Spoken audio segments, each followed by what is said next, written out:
Good morning all of you. आज का topic लेकर आया हूँ वोल्टेज रेगुलेशन ऑफ ट्रांसफार्मर। आज का मेरा टॉपिक है voltage regulation of transformer. Definition: difference between the no load and full load secondary voltage.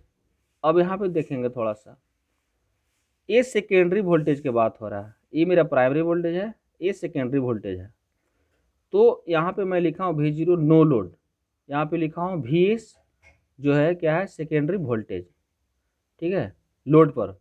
और ये जो है हमारा V2 apply voltage, V1 apply voltage, P क्या है हमारा, P primary turns primary winding और A सेकेंडरी वाइंडिंग, ठीक है। अब देखिए यहाँ पे कह रहा है difference between the no load and full load, किसमें, सेकेंडरी वोल्टेज में।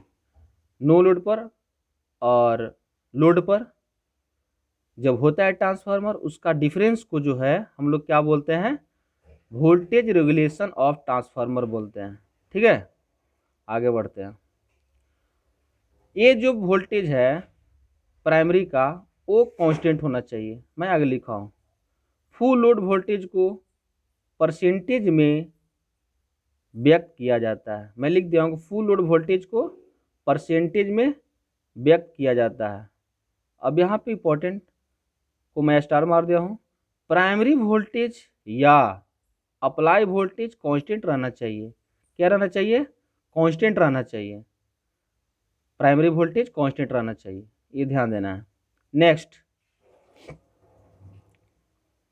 अब ये वोल्टेज या वोल्टेज रेगुलेशन ऐसा होता है जैसा कि डीसी और एसी जनरेटर में जो वोल्टेज रेगुलेशन होता है उसके समान ये वोल्टेज भी होता है, वोल्टेज रेगुलेशन भी होता है, ठीक है। Next, percentage regulation load power factor पर डिपेंड करता है। किस पे डिपेंड करता है, लोड पावर फैक्टर पर डिपेंड करता है। ये सब इंपॉर्टेंट चीज़ है, याद रखना है। किस पे डिपेंड करता है, लोड पावर फैक्टर पर डिपेंड करता है, ठीक है।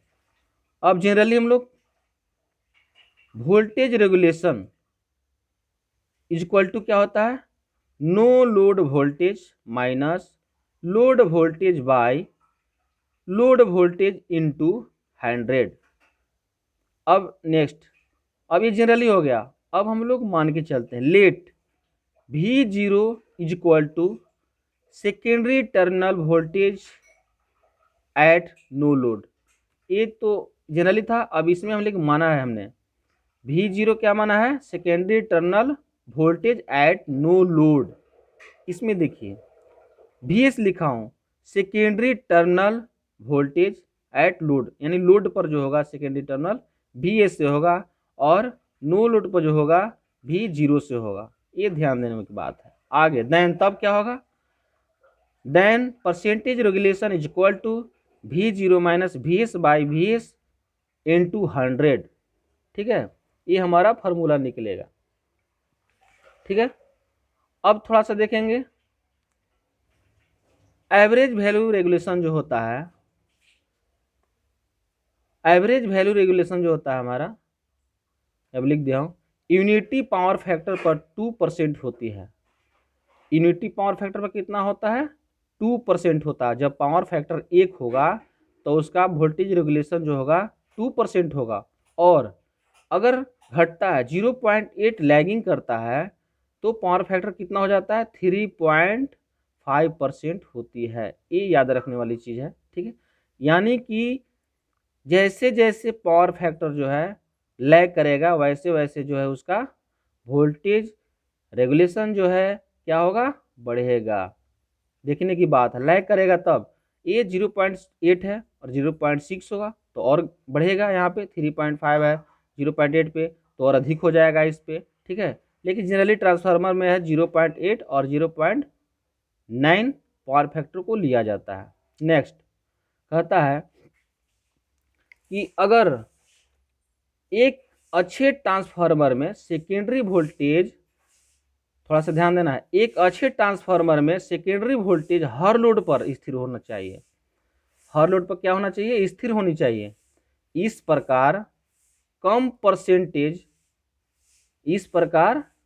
परसेंटेज रेगुलेशन अच्छा होता है। वह ट्रांसफार्मर अच्छा होता है जिसकी, मैं लिख दिया, वह ट्रांसफार्मर अच्छा होता है जिसकी वोल्टेज रेगुलेशन कम होता है। ठीक है, ये इंपॉर्टेंट चीज है, मान के चलना है इसको। वह ट्रांसफार्मर अच्छा होता है जिसकी वोल्टेज रेगुलेशन कम होता है। Thank you.